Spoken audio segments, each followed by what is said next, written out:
achievement without wellness, I think, is false achievement. We're at the end of, I think the scholars would call the factory age of education. Most people would say, hey, it's kind of run its course. The teachers are healers now, given the level of stress that is in the life of a young person today. If we saw the greatness in every student, called them forward and believed in them, and you don't have to prove yourself. Your grades don't define who you are. Imagine just being healthy and being a successful learner. Yeah. Right. Not learning at the cost of your health.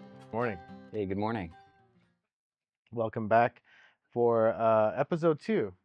Episode 2. Episode 2 of the podcast. We did a beta test last week, and we wanted to get some kinks worked out, and the reception was warm.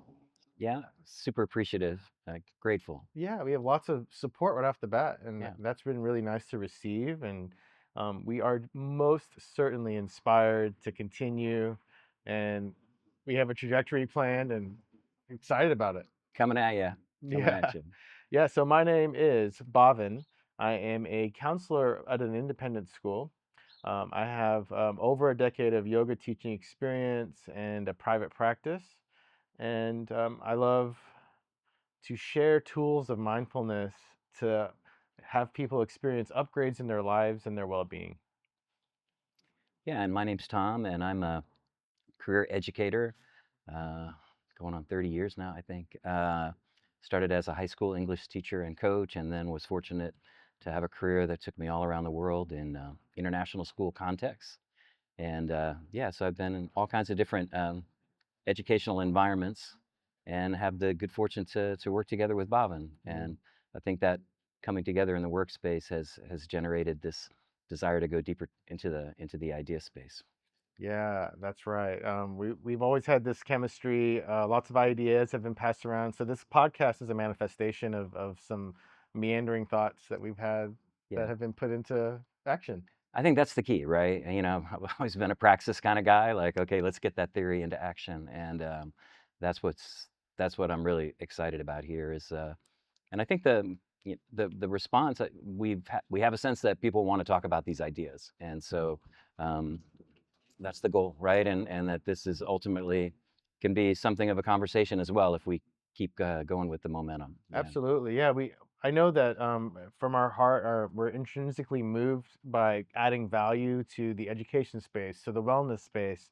And there are so many beautiful conversations happening, so many nuances, so many different ways of approaching it. Yeah. And I think that's really the purpose of the podcast, is to bring those pieces together to share. I mean, really, that's it. And I hope and expect to learn and grow through this process. Yeah. We have to. I mean, I don't think there's ever been a more revolutionary moment in education for all kinds of ways, and so I think that's and as a profession, as a social action, as a national commitment, wherever you want to land yourself in that sphere, um, obviously evolution has to happen. It's going to happen, right? The disruption of AI and some other things that are happening, social attitudes about just what school should be. So much debate there, and I think the sort of it's a tumultuous environment. It's also a traditional environment, and I think that also lends itself to that entry point for us of this idea of the yoga of school, right? Yeah. And trying to use ideas in yoga as a way to maybe look at operations in schools or learning systems. Yeah, yeah, and that kind of brings us to the name of the podcast. The name of the content is the yoga of school, and let's just break that down a tiny bit. We're juxtaposing yoga, the philosophies of yoga, the practice of yoga, modern day yoga, and what you experience and gain from that, over or within the context of a school and what that means. Running a school, having a school, managing a school. Right. And it's a really interesting space. And I think that this conversation, like, Tom represents school and I represent yoga, and we're literally using our experience to see if we can make something better. Yeah. Or have a different output, or improve, or grow, or enhance. And so that's where we are with this podcast. We wanted to set that as the foundation. And just if to remind you that Tom came into my life as a yoga student, and he started practicing with me, coming to the classes, And he one day asked me if I could bring this experience that I was creating in class to the school. And I said, absolutely. I would be open to learning about that and growing and trying some things. And that's what we've been doing for the last few years. And what I want to know, Tom, is, as a yogi, when you were practicing, what are some of the things that you had light bulb moments that, wow, Yeah. this part of the practice could be applied? Yeah.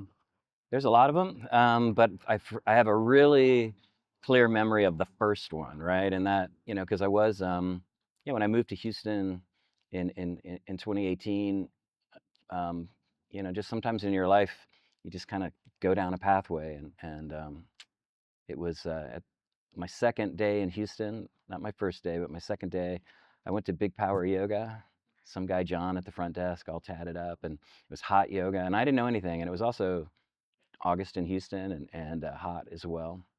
And so I was, in transition, and just something about the practice, the place really resonated with me, and I just felt like, okay, I got to go to just follow this a while, because as a just a person, I'd been always active, a lot of running, but I was, you know, lower back pain, and I was just trying to look for different ways, and said, hey, maybe I can follow this yoga pathway.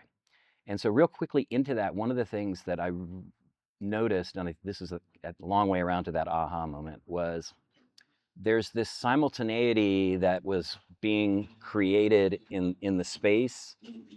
I think for every, yoga, a yoga class is, it's a learning space, right? So there's a teacher, there are students, there's routines. So a lot of the things that would happen, it's a classroom. I've spent my whole life in a certain kind of classroom. This was another classroom, and I could look at what was happening there and then maybe reflect back. And the thing that really got me was this idea of, hey, you're okay, right? Before, like whatever clothes you're wearing, whatever body shape you have, whatever level of flexibility or ability to get into the pose, um, it's fine. You're good. You're whole. And at the same time, you could always get better, right? If there was a like sort of almost like an infinite progression of the practice, right? So it was this approach to learning that I think is pure inquiry. I think that desire to want to get better. Okay, so I want to understand how to do this pose. I want to understand how to do this flow. I want to understand, hey, why are we breathing like that, right? And then the teachers were able to kind of weave that together, and I found them to be very powerful. It was a powerful group of people. They were really good at feedback. They were really good at intention, and it just really got me thinking about the role of the teacher, the stance of the teacher, and especially for the receiver of the teaching. So I'm going to receive. I'm back to the classroom. I'm going to receive some information, and then at some point, I'm going to have to give it back. I'm going to have to write an essay, take a test. There's a lot of pressure in that moment. I think it's kind of just built up over time, and so you get to a place where, you know, are the students able to receive the feedback, or because of other forces, or if they don't feel that they're okay, it's pretty hard to receive the feedback, right? And so there's a lot we could unpack in that, but that was that first one that it seemed to me that the goal of the class, my experience of it as a student, regardless of which day of the week it was on or what time of the day it was in, was to create, I call it that, I don't know, that duality, that a sense of you're good, and that that's love at some level, right? And sort of just you know, not in a ephemeral out there place, but in a right here place. Yeah. Yeah, that's beautiful. Yeah, thanks for sharing that. That's excellent. As a facilitator of yoga, my job, and this is something that I've kind of taken on myself in my other aspects of life, is just to like make people feel comfortable, loved, like they belong, like they're safe, Yeah. because then we can get somewhere with Right. whatever needs to happen. Yeah. And so I spend a lot of effort and energy making sure that that's the case. My intention and my hope was that it landed like that when I would teach a class. When I'd open up a room and my name was on the schedule, you could pretty much count that that would be a safe space for anyone to come, show up as you were, Yeah. and it was perfect. Yeah. Yeah, I love that. Yeah, it's a journey. There's no test. Yeah. uh, There's no destination like that you're going to be ending and that's it. It's a journey. You're continually improving. And what would it be like if we really landed that in a school space? Yeah, well, I think that's, I mean, I think the challenge is, yeah, I mean, we're at the end of, what I think the scholars would call the factory age of education. Really the model came, was developed in the 19th century, at least public education, Yep. and the model was developed to do certain things, assimilate people into the culture, create a English language base, create a workforce, things like that.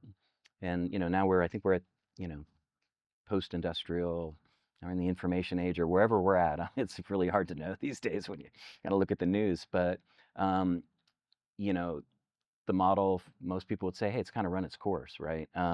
It doesn't mean that it's bad, and it doesn't mean it's going to change overnight. But learning has to be looked at in different ways. So the sense that what is a second grader? We norm, so we have this powerful norming in schools, and then you have the powerful influence of the teacher, right? And it's powerful, but it's also fixed, right? And that's our social construction at some level. Like norms are norms, and you can look at statistics, but then inside those bell curves and whatnot, the individual, what you were talking about before, each individual is moving at different pathways in different fields, and so I think that's one of the things that um, in terms of some of the technology available now, the ability to personalize the learning is very powerful. And it sort of takes the teacher maybe out of the controller of the information. And I think we've been moving in that direction for a long time. Used to talk about sage on the stage, guide on the side, now facilitator. Um, I think we'd get to a place where it's almost like, in some ways, the teachers are healers now, given the level of stress that is in the life of a young person today. But yeah, could people move at different pathways? And for sure, that's happening in the yoga class, right? And Yeah. you can kind of, and the cool thing about the yoga class is there's not a lot of stuff in there, right? So, but you realize, wow, this is super differentiated at every given moment. That's one of the things that I think is real interesting about the teachers, their ability to do that, and then kind of the way that feedback is, you know, um, accepted in the room. Um, for instance, you know, if the feedback is going to the person next to you, I'm still listening to that. It's not like, hey, that's their feedback. I'm cool. I do it right. But it's more just like, okay, like I want that information to try to do this better. Right. And then when it comes to me, I kind of jack up a little bit on the attention level. But I'm open to all of it and I want all of it. I'm seeking it. Right. And so then you think about, okay, wow, that's a powerful organizational construct. If we were, what's it mean to be could you have a feedback seeking organization, right? Because a lot of times feedback is fearful in a lot of people's minds. Mm-hmm. And so, you know, you think about ideas like Deming, TQM, drive out fear. If you want to get better performance, you have to drive out fear, not stress, not some of those other things, but fear is a diminisher, I think, right? Yeah, And absolutely. so there's a lot to unpack in that. Yeah, absolutely. Kind of bouncing around, but there's a lot in that. But you know, what I can say is that in the course of my career first as a teacher and as an educator, and the statistics bear this out, I've just seen increasing levels of stress on young people, and that stress, I think, it generates a lot of action, but I don't know that it really generates that much learning, right? And a lot of the stress is also driven by what I call the externalities, right? Where feedback or assessment or critique or whatever that is gets quantified into a grade that then gets pulled into an external process, whatever that is, like getting into an Ivy League school or being in the UT top 6%. And so the focus moves from the learning itself to the acquisition of some award or outcome or achievement, and that's a dangerous road, and there's not a lot of agency in that. And that's where I think when you look at things like personalized learning is going against that flow. That's why I think it's so powerful.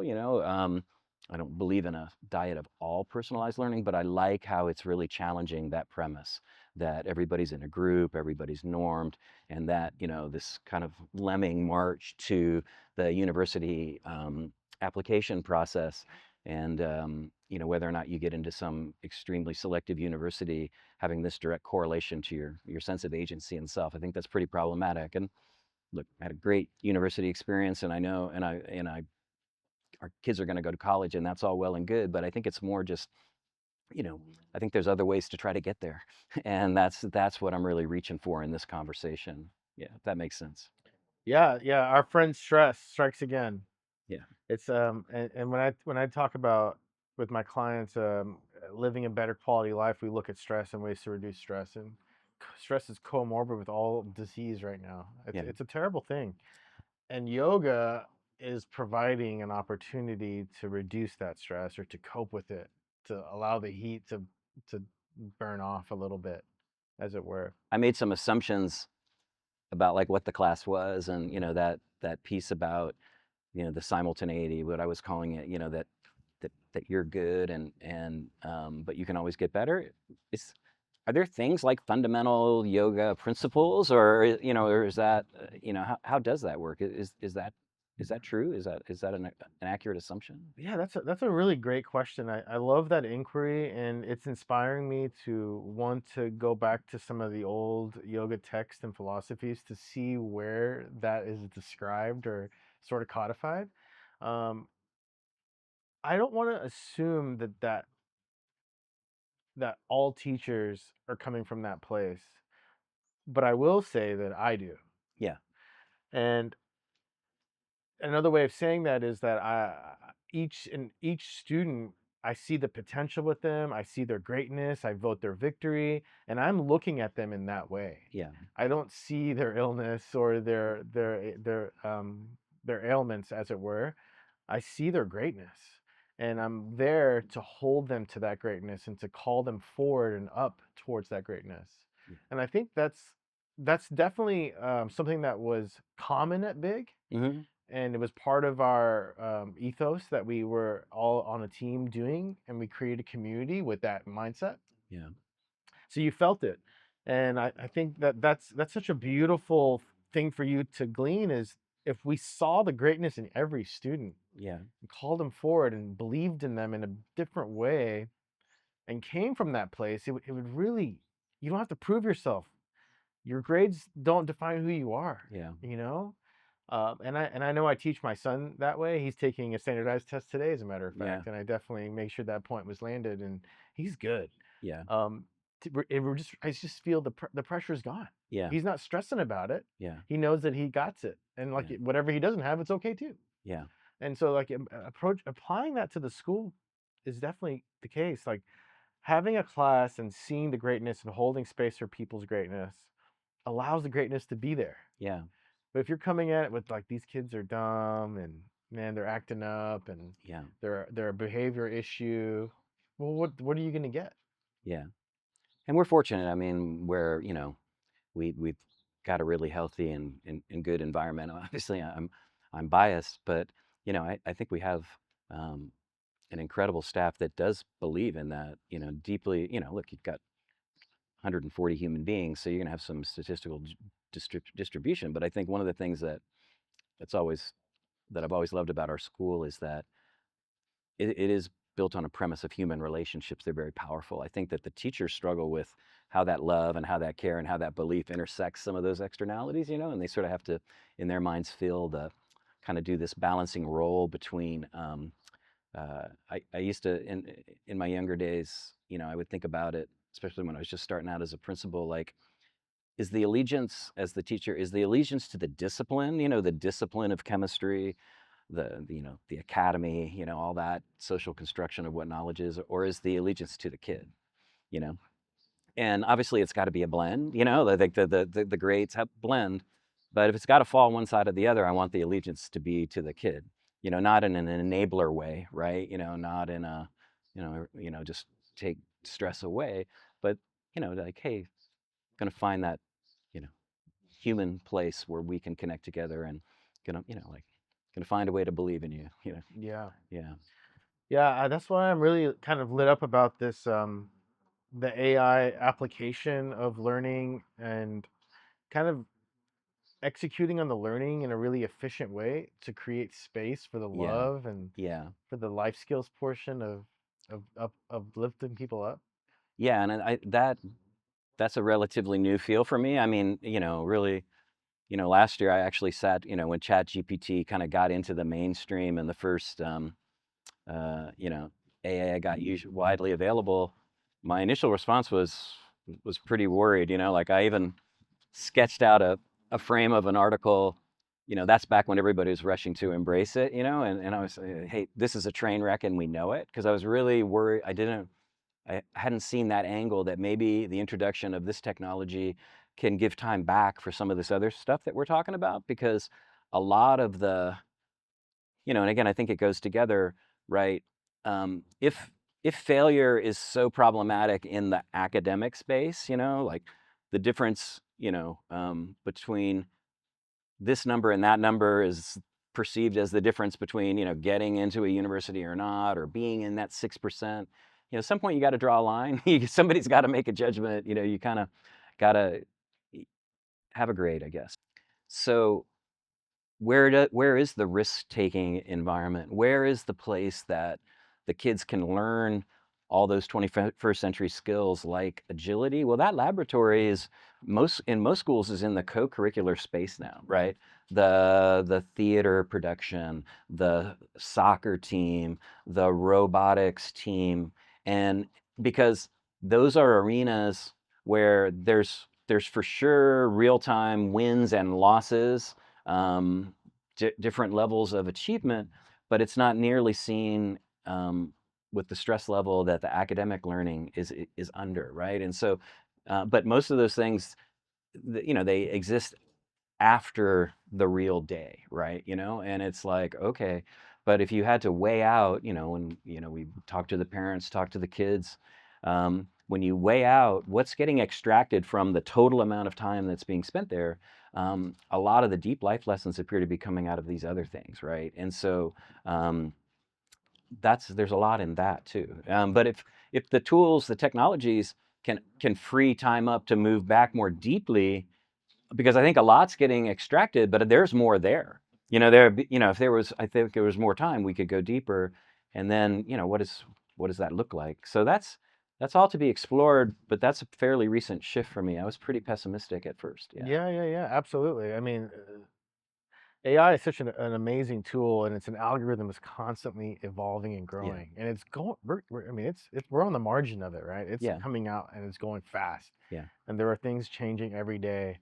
And we recently had the benefit of meeting with an AI based school. Yeah.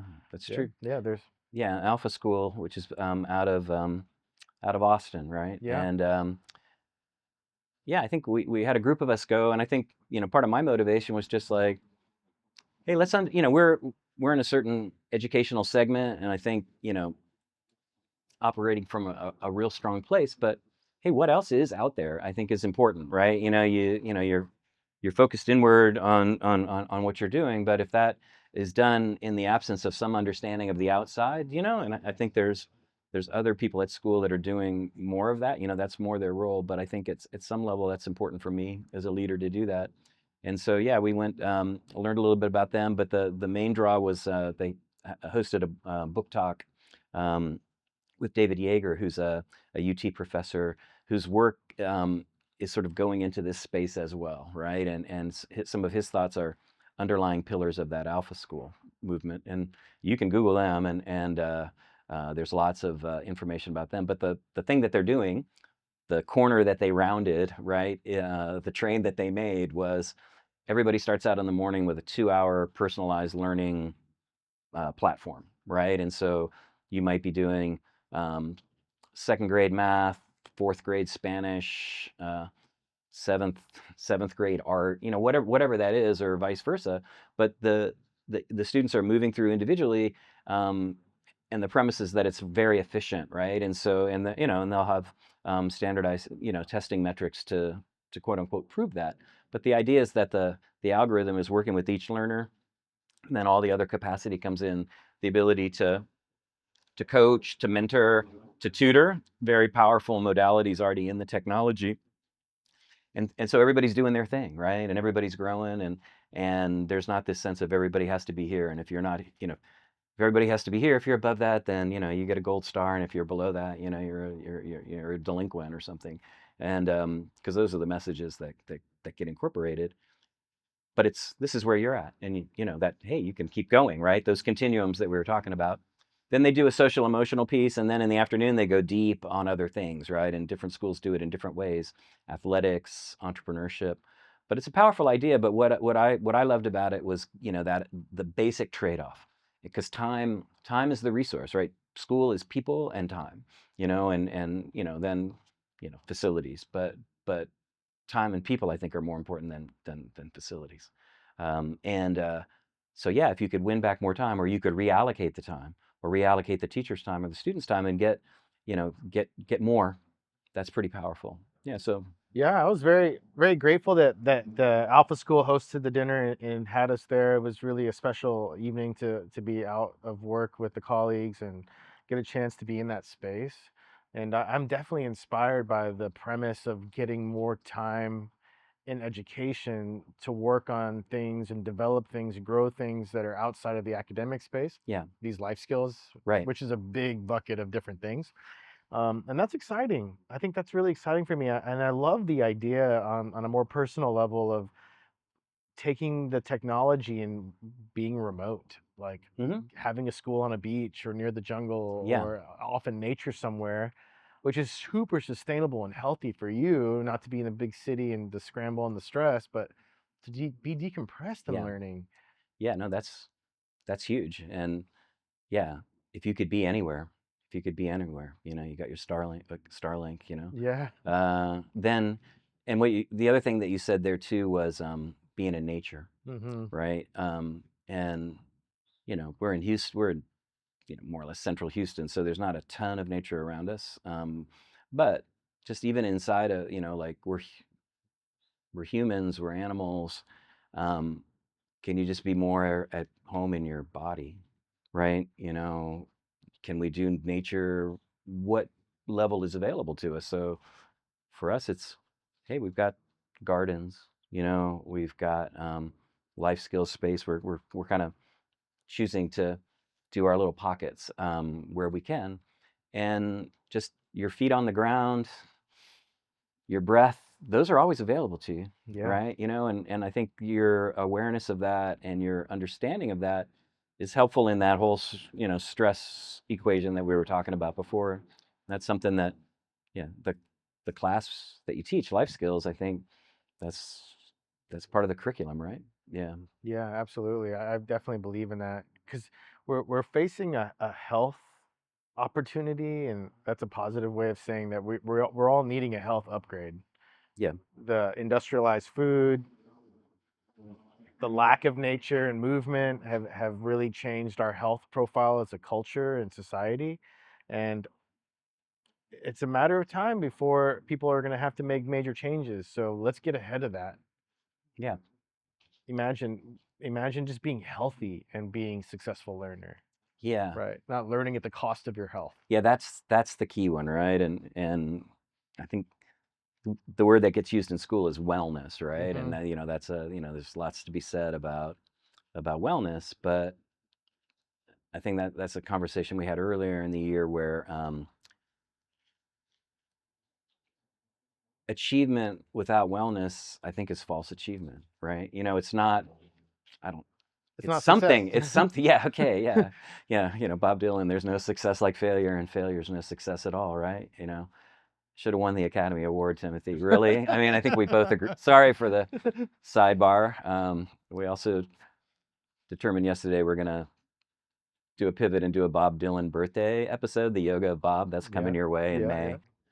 But yeah, so if we really are serious about wellness, then we need to be willing to look at what we consider to be achievement, or what we define as success, and have a real penetrating conversation about what, is wellness part of that. And um, I'm not talking about, working out 6 hours of the day or something like that, but that there's a physical wellness and there's an emotional wellness that's not soft. I mean, maybe it is soft, but it's not this sort of outside thing. It's a core thing, and obviously the yoga speaks to me in that way, Hmm.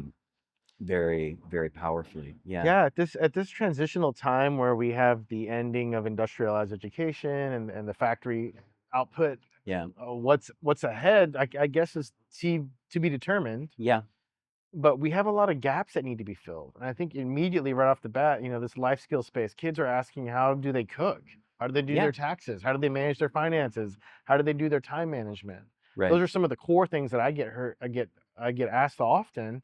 So maybe those are the holes that have not been addressed. But then how can we take care of ourselves in a more healthy way? How can we make better food choices and exercise choices to sustain our health, to avoid the medications and the constant visits or worse? Those are some holes that can be immediately filled, but what's next? yeah, The space that's created will be able to meet that demand. yeah, It's yeah, my hope, and that's the idea. Is that I love the idea that success is an output that you're achieving, but you're also you're healthy. yeah, I mean, if you're achieving success at what cost? Your health, then yeah, that's not sustainable. It's not really success. And I think that we're at that precipice right now, and it feels really exciting to be having the conversation. So please continue to share us your ideas and thoughts, and thanks for the support that you've lended and held for us so far. We're going to be back. We have a few episodes lined up with some guests. And if you have any ideas or requests or feel like you could be a contribution to the conversation, we would love to hear from you. absolutely. Yeah, and so we're gonna bring some folks on that can help us go deeper into this concept of wellness, right? Because I Yeah. think um, there's a lot to be said and also a lot to be learned, and that's the fundamental premise of this whole thing is that we're learning as we're doing it, Yeah, and look forward to learning from you. Thanks for tuning in. absolutely. Be well.